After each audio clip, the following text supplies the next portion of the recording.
Pelos caminhos do mundo existem o mal e o bem. Ajude sempre que possa, não olhe com nem a quem. Entre verdades e mentiras, você precisa vencer. Pague com amor toda a ira endereçada a você. Faço assim e vivo sempre a cantar. O sorriso cabe em qualquer lugar. Faço assim e vivo sempre a cantar. O sorriso cabe em qualquer lugar. A lei de amor onde esteja, sorria quando puder. Que a mão esquerda não veja o que a direita fizer. Quem tem amor sempre doa e sente paz no viver. Se ofendido, perdoa e busque depressa esquecer. Faço assim e vivo sempre a cantar. O sorriso cabe em qualquer lugar. Faço assim e vivo sempre a cantar. O sorriso cabe em qualquer lugar. Oração é.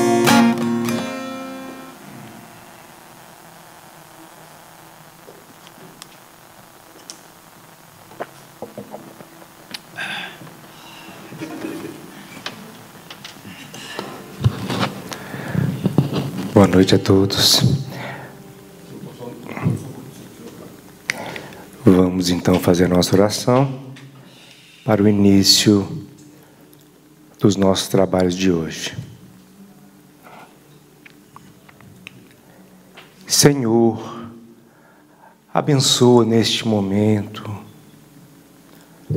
os estudos que serão feitos, que cada um de nós possa sair daqui entendendo o assunto que será estudado, que tenhamos oportunidades de colocá-los em prática, seguindo as orientações das lições do Mestre Jesus, que nos deixou esse legado de informações para ser modelo e guia de cada um de nós.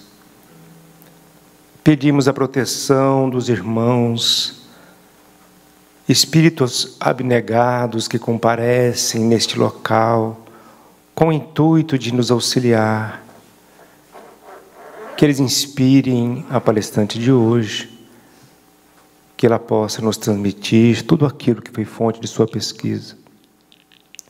Esteja conosco, Senhor, abençoa cada um de nós, abençoa as nossas famílias, o nosso país. Que nesse momento, esses amigos estejam nos inspirando para o assunto de hoje. Muita paz a todos nós, que assim seja. Hoje a palestra está a cargo da nossa irmãzinha Jéssica. Jéssica Bueno.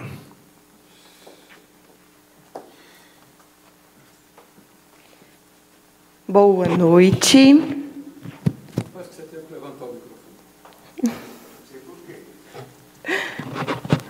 Então, inicialmente, eu gostaria muito de agradecer a presença de todos aqui reunidos nesta noite, para podermos compartilhar um pouquinho de tudo que foi obra de estudo, de aprendizado, que vem sendo também muito importante para a aplicação diária e para as nossas reflexões. Na palestra de hoje, então, convidamos a todos a refletirmos um pouco mais sobre a mudança. Como alcançar a almejada mudança? A mudança, ela é fruto e reflexo da nossa consciência. A consciência, ela é inscrita, a consciência, a lei de Deus inscrita em nós, dentro de cada um. E essa consciência inscrita em nós, ela reverbera, muitas vezes ainda de acordo com as nossas experiências vividas, que foram despertando, momento a momento, a nossa lucidez. Quando nós somos convidados a trabalharmos sobre o aspecto de mudarmos não ao outro, mas a nós mesmos, estamos falando de um convite divino para olharmos para dentro de nós e ouvirmos essa conexão que Deus se estabelece conosco, nesse interior dos nossos pensamentos, dos nossos sentimentos, dos nossos atos diários. Podemos ter uma consciência lúcida, aonde essa conexão com o divino se faz presente a todo instante, aonde a superação das nossas necessidades, ainda instintivas, como os prazeres carnais, essa consciência que deve ser ultrapassada por essa lucidez, por essa conexão com o Mestre. Esse é o convite. À medida em que vamos nos abrindo ao Evangelho, nos abrindo à real modificação de nós mesmos, nós então estabelecemos essa sintonia maior. Mas ainda em estado de adormecimento, nossos instintos animais ainda estão presentes e dominantes sobre as nossas ações e nossos atos. Resultados, então, de um conjunto de experiências vivenciados na vida atual e nas vidas anteriores, vamos tendo essas bagagens que vão nos fortificando ou nos distanciando dessa experiência maior. Kardec, em O Evangelho segundo o Espiritismo, no capítulo Sedes Perfeitos, traz: o Espiritismo precisa ser compreendido, mas, acima de tudo, sentido. Porque aqui nos convida a dois pontos extremamente importantes para que nós possamos refletir. Primeiramente, eu preciso compreender, aprender, me abrir a um processo de estudo, de ensinamento, de troca de pensamentos, mas, acima de tudo, de sentimentos. Então, ele nos convida a estarmos sentindo esse Evangelho do Cristo dentro de nós. E assim, nós estabelecemos uma grande sintonia com Deus. Nós estabelecemos uma grande sintonia com o alto. Afinal, nós estamos pensando e sentindo em uma só consciência, a consciência maior.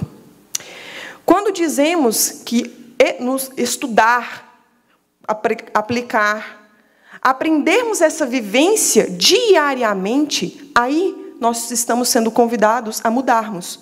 Porque nós temos hábitos que estão predominantes em nós, através de muitos e muitos anos, às vezes milênios. Atos, momentos, pensamentos esses que nos conduzem a equívocos, a erros, mas que agora, dentro de um momento onde compreendemos o real motivo do espiritualizarmos-nos, do Espiritismo, o convite que o Espiritismo nos faz, a gente começa a ampliar a nossa visão. Dentro desse processo, a gente para refletir. O que é mais fácil? Quando a gente chega dentro de um pasto, capim, Para eu chegar no outro lado, é muito mais fácil eu caminhar por um caminho que já está amassado, onde o capim já está baixo, e existe, então, um trieiro, ou eu passar por outro caminho. Obviamente, nós iremos concluir que é muito mais fácil eu passar por um caminho que já está aberto e marcado. Só que esse caminho que está aberto e está marcado, através dos nossos passos, através dos passos de outros, esse caminho, ele nos leva ao mesmo resultado, ao mesmo ponto. E se eu desejo um outro caminho, um outro resultado, de nada me adiantará percorrer o mesmo caminho. Então, quando a gente é convidado a refletir sobre mudarmos, significa aonde queremos chegar. Então, quando a gente é convidado a pensar, o que move, o que realmente representa essa mudança? A vontade de alcançar outros objetivos, metas que nós definimos para nós mesmos. Jéssica, quem conduz essas metas? A nossa consciência. Por isso eu disse anteriormente, que à medida que a nossa consciência vai se despertando e vai se conectando ao Cristo, que se conecta a Deus, o nosso rumo muda. Porque agora é a Jéssica quem está definindo o rumo. Mas quando eu ligo os meus sentimentos e os meus pensamentos a Deus, não mais é a Jéssica que prevalece. Aqui, uma consciência maior domina. E não o ego. E não a minha preferência. E esse é um convite de mudança que nos faz sair de nós. Então, quando a gente é convidado a refletir, a pensarmos sobre o Evangelho, e nos é dito, vivencie, nós estamos em um processo de autocura, um processo de cura de milênios e milênios do passado, desses trieiros que nós determinamos, mas que hoje não fazem mais sentido. Hoje, o José, o Felipe, o Arthur, o Antônio, a Maria, todos temos um outro objetivo que anteriormente nós não tínhamos consciência. O Espiritismo, ele nos abre os olhos, o olhar para as metas reais que devem ser convergidas dentro de nós. Podemos sim cair em tentações, em crises, em viciações, em equívocos inerentes ao nosso passado, porque temos condicionamentos em nós. Isso acontece. E aqui, então, nós vamos aprofundando a temática. Nós não somos resultados de uma só vida, mas ainda que nessa vida nós podemos alegar, mas eu sou resultado de onde eu estou inserida. Eu sou o resultado da minha família. Eu sou o resultado da minha comunidade. Mas todos os locais onde estamos inseridos, eles dizem e nos convidam à mudança, à modificação também. Não estamos em determinados locais ao acaso.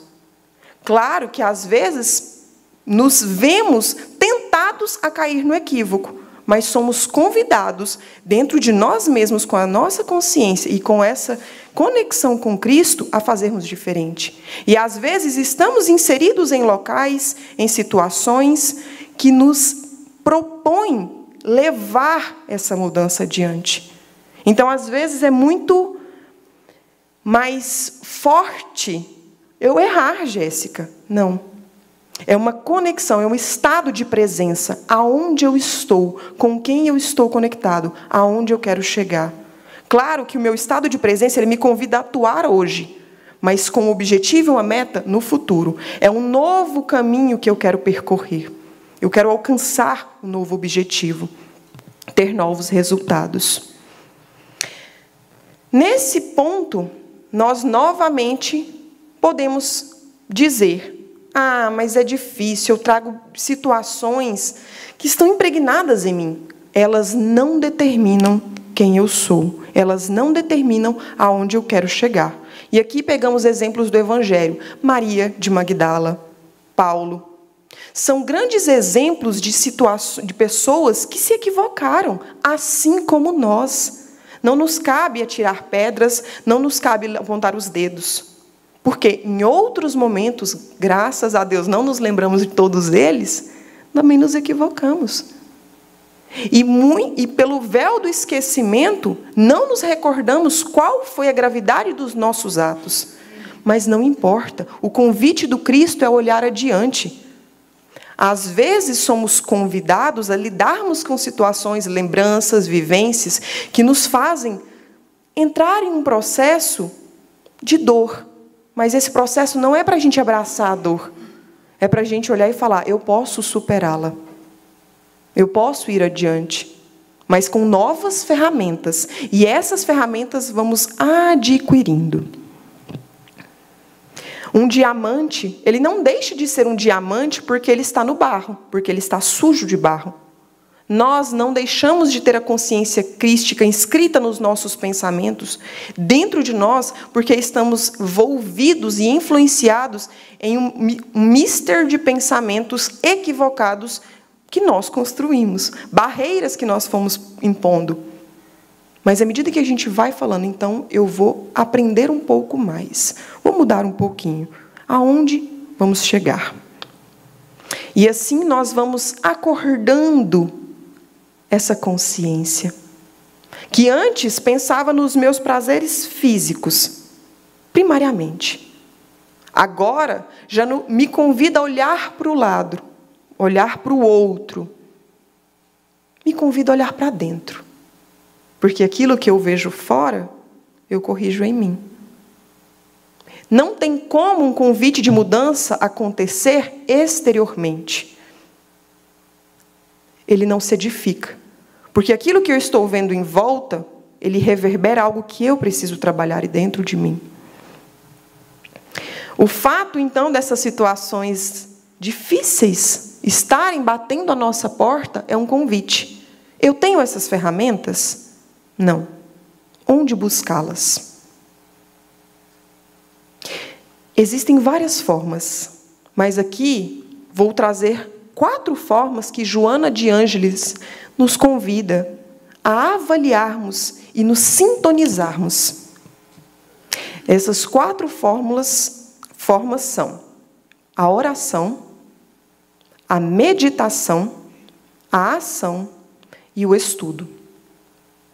Afinal, como podemos realizar uma mudança de consciência se pensamos da mesma maneira? O primeiro convite que é feito, então, é o da oração. Porque dentro de turbilhonamentos, eu posso solicitar ajuda para que eu faça algo diferente, para que eu tenha uma visão diferente, para que eu tenha força diante daquilo que eu acho ser impossível. E dentro disso, nós trazemos uma reflexão que está no livro Consciência e Mediunidade, no item 1.1, refletindo sobre a importância da oração. Uns dizem, a oração é para aqueles instantes de bem-estar, quando estamos felizes, quando a vida corre feliz. E porque sentem felizes, não tem tempo para orar. Outros afirmam, a oração é para aqueles momentos difíceis, a hora crítica da provação e do sofrimento. E porque estão sofrendo, exclamam, como orar num desespero desses? Alguns exclamam, Deus, Jesus, está muito longe. Parecem tão abstratos ou deslocados da realidade existencial. Não sabem que a oração que não fazem lhes retira a inspiração que vem. O meu problema é a falta de fé. Por isso não oro. Se orasse mais, honestamente e desejando crer, e a fé bafejaria o seu coração em crescimento incessante. Outros dizem: não tenho tempo, ando tão cansado que não me sobra reservas físicas nem emocionais para a oração. E porque não ora este homem, esvaece-se-lhes a sua força, vencido pelo estresse que lhe consome por dentro e por fora. Esses são problemas dos que se recusam. Deus não entra na porta e nas vidas de alguém, se não lhe é desejado. E aqui nos cabe a reflexão, então. Qual o momento que nós nos ligamos a Deus? O convite da oração, ele se estende a todos os instantes, da alegria ao sofrimento. Então, quando a gente para avaliar esse texto que Joana nos traz, que dentro desse livro é abordado, a gente pode parar para pensar e refletir sobre nós. A minha conexão maior, ela deve ser feita em todos os instantes. E aí vem outro trecho. Mas a prece que ficou só no desejo, o problema chegou primeiro e não encontrou a pessoa preparada para resolvê-lo. Como existe a prece que também chegou atrasada. Nesse caso, a ajuda de Deus, que poderia evitar o incêndio, é canalizada para a sua extinção. Embora o socorro, há sempre prejuízos a contabilizar. Não se pergunte jamais: por que consentiu Deus que as coisas assim lhe acontecessem? Falta-lhe agora a compreensão de que o acontecido é o melhor e lhe faltou antes o combustível da prece que Deus utilizaria para mudar o rumo das coisas. Esses são problemas dos que sabem orar. Esses são problemas dos que não sabem orar. Investem pouco e desejam muito. E aqui a gente para refletir, então. Se eu estou orando depois que o conflito já se instalou, colheremos as consequências desse conflito. A prece se torna desnecessária? Jamais. Porque ela também auxilia no reequilíbrio daqueles que foram afetados e daquele no qual é o agente por a qual a ação se concretizou. Se a gente não ora, mesmo que esse acontecimento tenha passado, as gravidades se instalam em números muito maiores. Quando a gente pede a oração antes dos acontecimentos, a gente está pedindo essa conexão, estabelecendo esses vínculos, essa sintonia. E assim nós temos o auxílio, a inspiração dos benfeitores amigos, para que tenhamos outros recursos e outros resultados. E assim, como ele diz, os que não sabem orar, reclamam, mas devemos sempre avaliar: e se eu tivesse orado? Teria sido diferente. Se não o fiz antes, o farei agora. E aprenderei para as próximas circunstâncias. Investindo mais, eu espero mais. Mas ainda que as tribulações me batam à porta, não quer dizer que eu esteja desamparado. Quer dizer que um ensinamento me é dito como convite. Vamos mudar? Às vezes o seu caminho está equivocado. Vamos fazer diferente? A oração é combustível excepcional. É lubrificante da máquina viva. É interfone para falar aos ouvidos do alto. Claramente aqui pegamos situações que nos convida à reflexão. O quão importante é esse estabelecimento com o alto, essa lucidez. E o que é a oração, então, Jéssica? A prece é um ato de adoração a Deus. É um ato de pensar nele, comungar com ele, refletir com ele. Pôr-se em comunicação. E assim, então, somos levados a uma segunda reflexão. a meditação. Primeiro, pedimos auxílio. Em segunda posição, meditamos. Ouvimos os céus. Como? Silenciando a mente, aprendendo a reconhecer o que é nosso, o que é do outro, o que vem de Deus. Como? Nós, quando começarmos a fazer uma meditação, silenciarmos a nossa mente. Silenciar a mente não é esvaziar a mente e não pensar em nada. É observarmos o que vem diariamente à nossa mente. Se nós pararmos durante um dia e formos refletir, perceberemos que existem situações que são rotineiras, que vêm o tempo todo. O tempo todo eu estou pensando na situação do meu emprego. O tempo todo eu estou pensando em ganhar dinheiro. O tempo todo eu estou pensando no outro.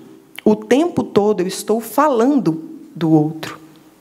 Quando eu paro para fazer essa reflexão pessoal, eu percebo quais os meus padrões de comportamento. E aí eu tenho uma possibilidade de criar um novo caminho. Eu não quero isso para mim mais. Quero ser diferente. Como? Observando os meus pensamentos e aquilo não fazendo mais ninho dentro da minha cabeça. Aquilo não mais estabelecendo vínculos profundos. Mas eu permito que aquilo não mais faça parte de mim. Se aquilo é algo que está dentro da minha rotina diária, que eu aprenda a silenciar e não permitir que aquilo me domine as minhas forças e as minhas energias. Se é algo que eu não sei de onde vem, que eu também silencie. Pode ser algo vinculado ao meu passado. Volto a dizer, aonde eu quero chegar, essa é a força motriz da mudança. O objetivo que eu quero ter.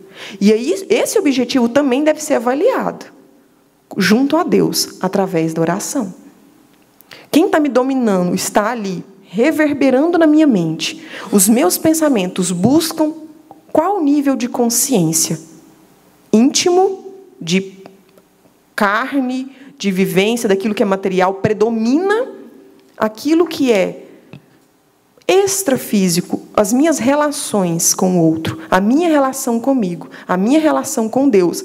Quando eu digo relação com Deus, é a relação com o todo. Quando a gente avalia esses níveis de consciência, eu vou determinar o meu caminho, a minha estrada. Dentro da meditação, então, quando eu faço essa avaliação, eu olho e penso, está repetindo muito qual padrão? Isso vai fazer com que eu alcance os meus objetivos? Não. Então, isso não me domina.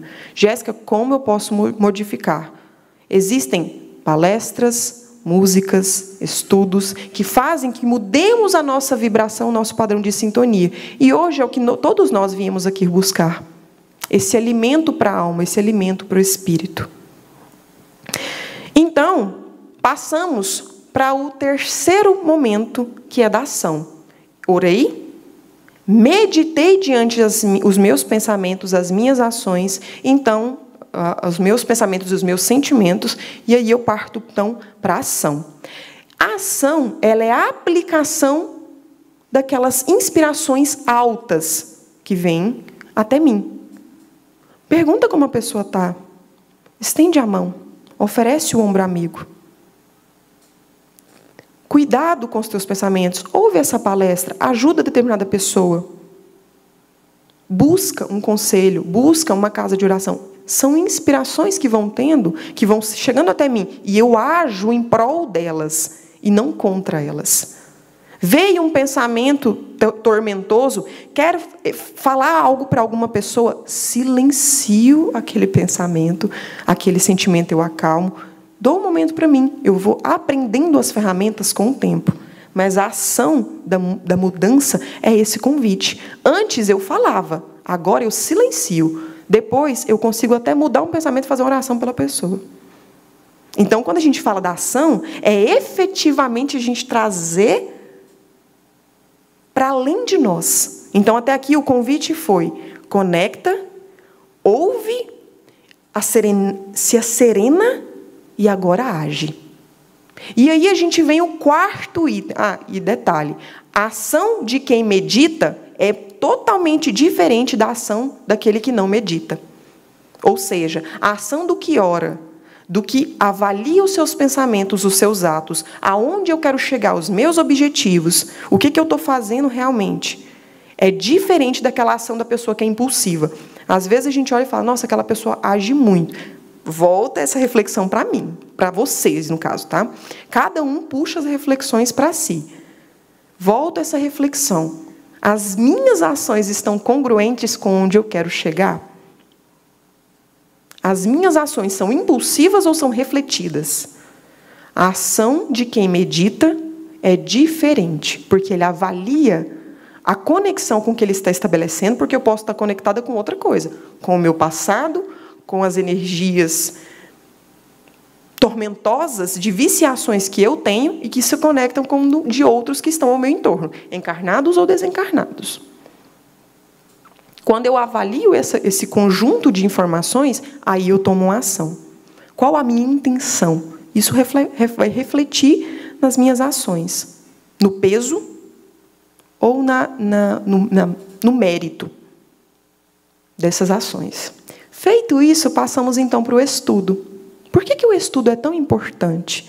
Porque o estudo, ele nos convoca a lermos, a estudarmos, a trocarmos ideia com outras mentes, com outras sintonias. Quando eu faço parte de um grupo de oração, um grupo de estudo, palestra, eu estou me abrindo uma nova sintonia, a uma nova reflexão. E essa reflexão, ela se estabelece de diversas formas. À medida que eu participo do grupo de estudo, eu tenho uma interpretação de texto minha. Resultado de quê? De todo o arcabouço que eu tenho, consciente e inconsciente. Então, quando eu estudo, que a outra pessoa fala o que ela entendeu daquele texto, aquilo me dá uma outra proposta. Vamos ver de forma diferente? À medida que eu estudo as minhas ações e os meus atos fora daquele ambiente, eu consigo ver exemplos. Falo, nossa, no estudo falou sobre isso. Nossa, na palestra hoje falou isso, e agora eu consigo aplicar. Nossa, eu fiz algo que eu consegui refletir aquilo que estava sendo dito dentro da nossa conversa. Estudar, ele é um convite de avaliar as informações que chegam, o sentimento que aquilo se estabelece com o Cristo dentro de mim e reforma quem eu sou. O estudo ativo, ele se dá em todos os momentos. Claramente, aqui quando a gente está lendo uma obra de Chico, Francisco Cândido Xavier, Allan Kardec, Divaldo Franco, e assim como tantos outros, nós temos informações preciosíssimas de outro campo de percepção, além do físico. Mas isso não tira a importância de uma conversa de coração aberto e com conexão com Cristo com outra pessoa que sofre, que ama. E aquele conselho de mãe, de pai. O estudo é avaliar as informações por outro prisma. E aí eu reverbero aquilo em mim, de forma sempre a manter uma sintonia com o alto. De nada adianta eu ouvir informações e aquilo ficar estagnado, guardado na caixinha. Então, quando vamos ouvindo essas diversas reflexões, e quando pontuamos, então, o que Joana nos oferece como fonte de mudança, de roteiro de mudança, que é a oração, a meditação, a ação com uma reflexão e o estudo, ela nos propõe alcançarmos resultados que antes nunca conquistamos, porque o caminho mudou completamente. Aquele trieirinho que estava amassado, que estava pronto, que era reflexo de tudo que eu construí, não mais chama a minha atenção. É um outro momento. E nesse outro momento, vamos também conquistando outras pessoas, outras mentes e outras influências sobre nós, que nos fortalecem, que nos guiam e nos fazem ultrapassar as barreiras pessoais. Dentro disso, nós temos um estímulo muito maior. Também teremos forças, tentações, que nos vão fazer puxar. Mas volta. Você já sabe esse caminho, vai por ele. Não. É uma escolha. É a vontade. É o foco e o objetivo. Esse caminho não mais me pertence. Ainda que eu não saiba completamente os resultados pelos quais ele me leva, eu percebo, eu analiso o caminho e percebo. Esse percurso não me coloca em sintonia com Cristo. Ele me afasta. Então, aqui não me atrai, não me agrada. Então, eu vou por outro caminho. E assim a gente vai aprendendo. O caminho é muito pessoal. Por mais que eu fale para vocês, eu moro em Jataí e vou para Salvador. Qual é o caminho que você usa? Uma pessoa pode ter um, a outra pode ter outro, outra pode ter outro. Da nossa casa ao centro, o esposo e a esposa, eles podem vir pelo mesmo caminho ou por caminhos completamente diferentes quando separados. Por quê? Eu vou evitar isso, eu vou fazer isso, para mim não me importa, eu gosto de ficar num caminho mais tranquilo. É muito pessoal. Não tem como, por mais que eu descreva, faz assim, assim, assim. Enquanto a pessoa ela não introjetou alguns conhecimentos, alguns ensinamentos, não alinhou aqueles objetivos, aquilo que eu estou querendo passar para ela comigo, às vezes para ela não vai fazer sentido. O alinhamento tem que ser com o outro? Não, tem que ser com Cristo. Quando eu alinho os meus objetivos ao Cristo, eu chego longe. Mas a forma que cada um alinha é diferente. Porque a história foi diferente. E não cabe a mim dizer você está errado, você está certo. Ele está se alinhando. É isso que todos nós buscamos. Esse alinhamento com o Pai. Esse alinhamento e essa mudança. Então, dentro disso, o que nós podemos tirar de reflexões hoje? Que as nossas vivências diárias são resultados do que eu carrego dentro, mas principalmente do que eu quero, de onde eu quero chegar, do que eu venho buscando, da estrutura e da intimidade que eu assumo com Cristo. Aqui é um trabalho de confiar, fiar com o Cristo. O que é o fiar? Quando a gente está fazendo crochê, a gente está fazendo bordado, existe aquele ponto que a gente vai dar passando o ponto. Eu passo o ponto. Passa a linha. A linha, obrigada. Eu passo a linha, eu vou passando a linha. E Deus vem e fala, agora sou eu. Eu não sei qual vai ser, como vai se formar aquela imagem lá na frente, mas eu faço a minha parte. Quando Deus tiver a necessidade, aquele momento for o dele, ele vem. Não sou eu quem determina o momento de Deus. Ele age. Mas, muitas vezes, a gente se perde no ponto porque a gente não está refletindo no mesmo ideal. Se eu alinho o ideal, eu confio. Eu fio com. Eu faço a minha parte. E a parte de Deus vem. Como Jéssica, através das circunstâncias. A vida convida. Por 2 convites. O convite do amor e, às vezes, o convite da dor. Os 2 andam juntos. Não para fazer a gente sofrer, mas para fazer a gente se realinhar. Para fazer a gente chegar adiante. Mudar o olhar. Aquele caminho, meu filho, não é mais o que vai te fazer chegar e alcançar novos objetivos. Mas se é o que você quer, ok. O respeito. Entra naquele primeiro ponto que Deus falou. Ele não entra em portas fechadas. Ele respeita a consciência de cada um. E dentro disso, voltamos a dizer. Quais são, olhando para si, as minhas metas? Onde eu estou pretendendo chegar? O que está determinando as minhas ações hoje? O meu passado, que não mais determina, mas às vezes eu posso ficar preso nele. Ou o meu futuro. O desejo maior de servir a Deus. Lembrando que o convite de servir a Deus é um convite íntimo que reverbera, ele transborda para todos aqueles que estão próximos a mim. E ele se dissemina. É uma luz, uma luzinha, uma velinha que a gente acende em meio à escuridão. Hoje eu acendo aqui, o outro ali, o outro ali, o outro ali, e assim vai. Eu não determino a velinha de ninguém, mas eu posso oferecer a minha luz.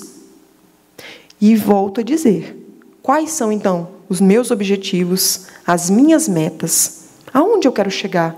Quais as ideias reverberam no meu pensamento? Eu busco a mudança.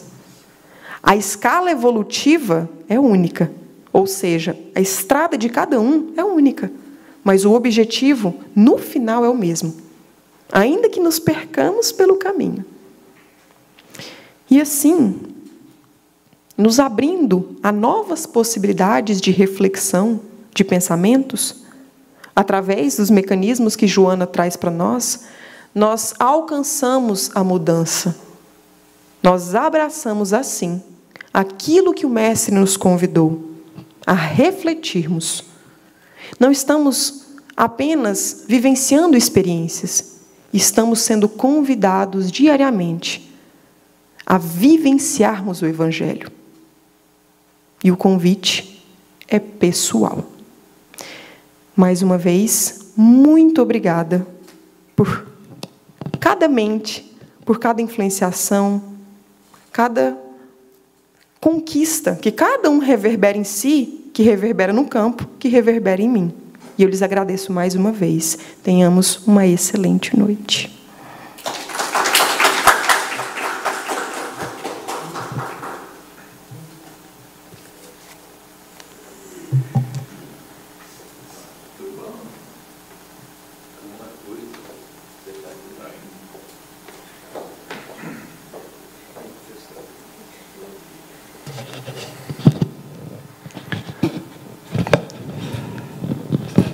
Eu sempre acreditei nessa menina. Quem lançou ela? Não sei. Tem padrinhos para todo lado aí. Gente, todos nós viemos da enxurrada. Gente, seguinte, mas ela falou uma coisa que eu achei bonito. Quando você busca Deus, quando você busca Deus, é no todo, é no teu irmão, no teu vizinho, no teu lado. Tá? Às vezes tem muita gente que tem uma ideia de buscar Deus, imaginar alguma coisa abstrata lá no alto. Não, ela falou muito bem. Deus é o todo. É até aquilo que você não consegue ainda imaginar. É aquilo que você sente que tem que compreender e que não sabe. Mas que um dia, se você buscar, vai saber. Então vamos agradecer a Deus por essas reflexões maravilhosas, pela oportunidade de aprender cada dia com as reflexões de todos que nos cercam. Amado Mestre Jesus, nós somos pequenos, mas a nossa vontade de crescer é imensa. Buscamos em Ti, Senhor, as verdades eternas que ainda não concebemos. Não nos abandone nunca. Necessitamos de Tua luz, de Teu amor, de Teu amparo, de Tua misericórdia. Ampara também, Senhor, aqueles que estão conosco nesta caminhada, aqueles que não conhecemos ainda, aqueles que estão sofrendo, aqueles que estão nas ruas, nos hospitais, nas prisões. Senhor, precisamos de todos eles juntos, para que possamos alavancar este processo de transição que começa no nosso coração, Senhor, e que vai se expandir por toda a humanidade. Não estamos sozinhos, precisamos ir juntos todos. Ampara-nos, Senhor, dê-lhe Tua paz. Ampara-nos na nossa fé.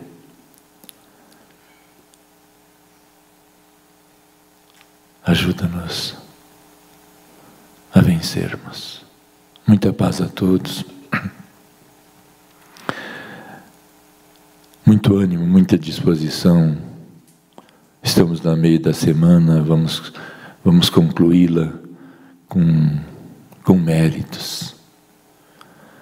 E que cada dia seja um desafio, mas um desafio bom. E que possamos cada dia caminhar e estar mais próximo de Ti, Senhor. Muita paz a todos.